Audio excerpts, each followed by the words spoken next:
Hello and a very good afternoon to all of those who are joining me live on the Facebook page of News 9. I'm Neha. Thank you for joining me. The seventh round of Corps Commander level talks between India and China to discuss complete disengagement are currently underway at the Indian side of Chushul-Moldo border. Personnel meeting point.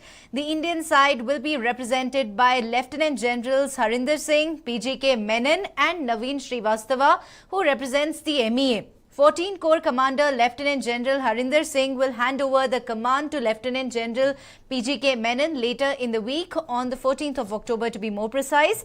Now, today's talk will also witness representation of foreign ministers from both the sides. On the other side, what has caught everyone's attention is that Chinese PLA has also started rotating troops on the north banks of Pangong Tso, which clearly indicates that the country has no intention of complete disengagement.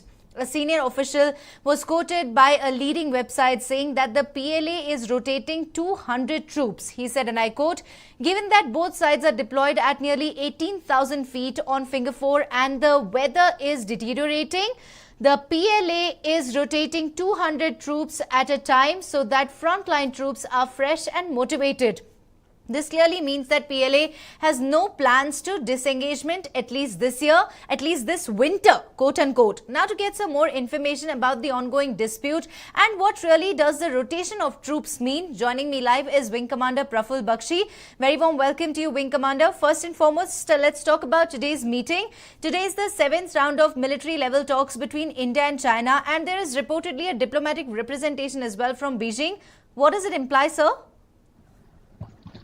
Well, I always maintained that when you have a military talk on the international borders, that implies that the foreign policy of the country is involved along with the military standing.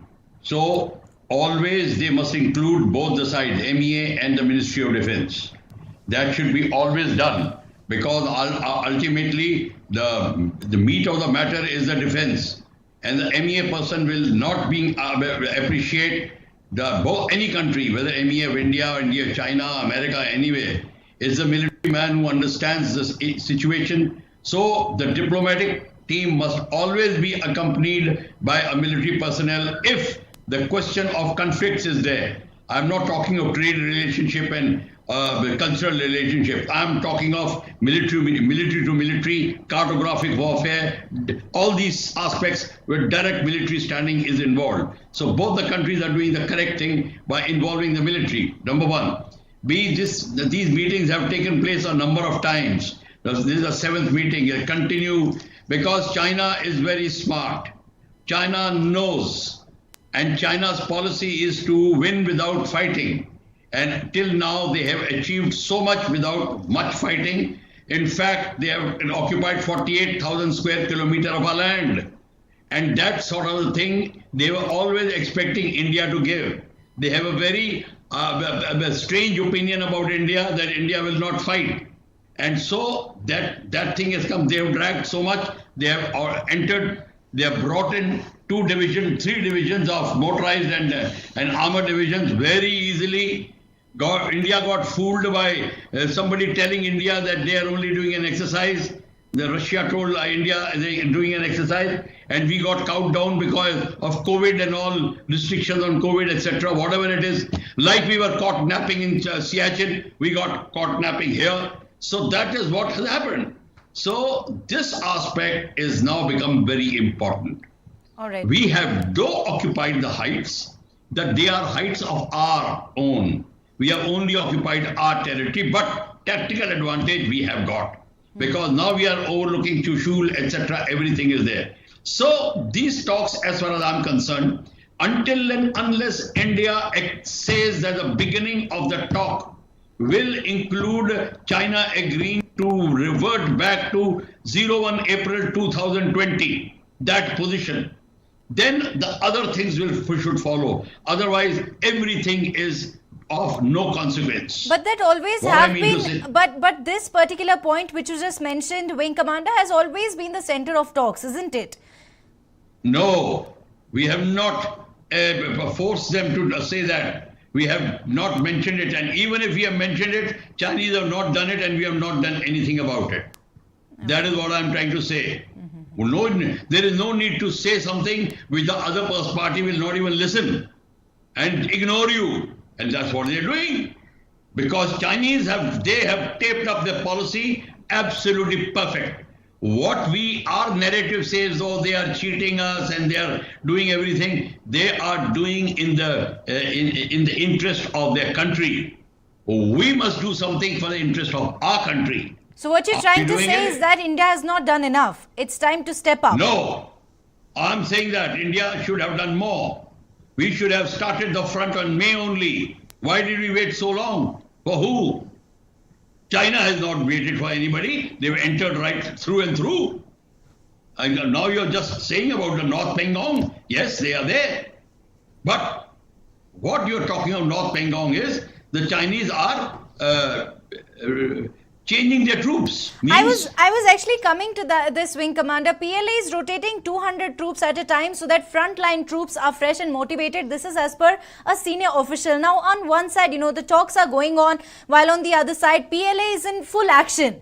What should India's stand be in these circumstances? And more importantly, for a common man, do make us understand what is rotation of troops and under what circumstances does it happen? I'll tell you. And does it also signal towards a long haul? I'm explaining first. I'll tell you rotation of troops. Chinese army is a non-professional army. Please understand. They have got a lot of equipment. They're very advanced. They're making all weapons. But the army is non-professional, means the soldiers are non-professional. Our soldiers are soldiers for life. But they are not for life. They are 5 years. There are the young boys who are doing MBA, who are doing technical training and all the thing. They want to join corporate sector. They are all used to the finer aspects of life like discos and all. They resent being in army because they have to spend 5 years. After that, they are very quick to just go back. Now, they cannot sustain these pressures. What are they? They're now on the heights. A, they're already started falling sick. There are now a huge number of medical helicopters evacuating them. B, that they require rotation because their troops require rest and recuperation at a very short notice, where the young boys want to go and meet their girlfriends, go to discos, go to all the things, and they cannot stand this sort of a life. So that is what the problem with Chinese is. That is what rotation is. There is nothing of rotation for India. Indian troops, when the rotation means, they will now go for a couple of months because high altitude takes a lot of toll on your body. But not in a few weeks. Our soldiers stay for a year or 6 months, or even sometime more even. I had gone and stayed for 6 months myself. So I'll tell you, the question is, this is not a professional army. That's why they are rotating. But the talks are going on. Well, the talks are going on. We have to listen one thing.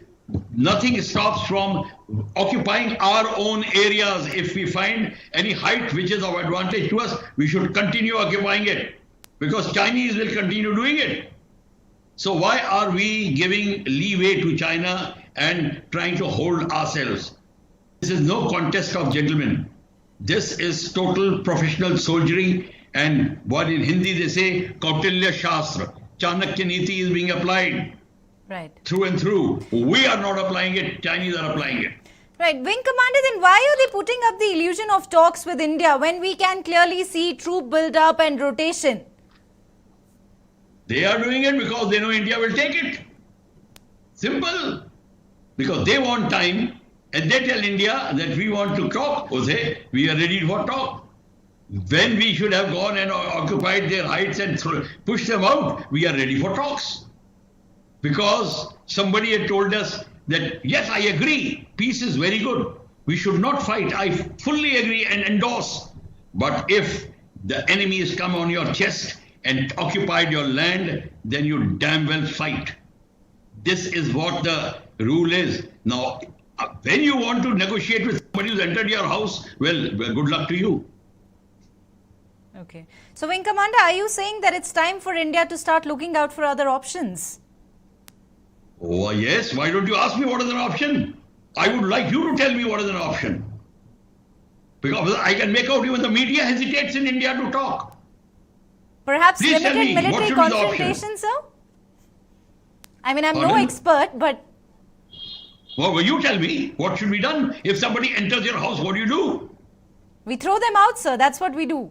That's right. You answered it. Why are you asking me? This a child on the street will tell you. There is nothing called diplomacy, etc. here. This aspect of diplomacy comes out from weakness. When you feel weak, then you want to be diplomatic. Then you want to start quoting Mahatma Gandhi. Why don't you quote Lord Krishna on the battlefield? What would he have told Arjun now? What would he have told? You tell me if you have read Gita. There you are. You know the answer. Right Wing Commander, thank you so very much for taking out your time and speaking to us, sharing your valuable input. Well, there you have it. Will today's meeting or talks really yield any positive results? That remains to be seen. We have seen in the past, but the results haven't really taken the matter anywhere. Let's hope for the best, at least this time. Thank you very much for joining me. Stay safe, take care. If at all you like this video, do not forget to subscribe News 9 Digital.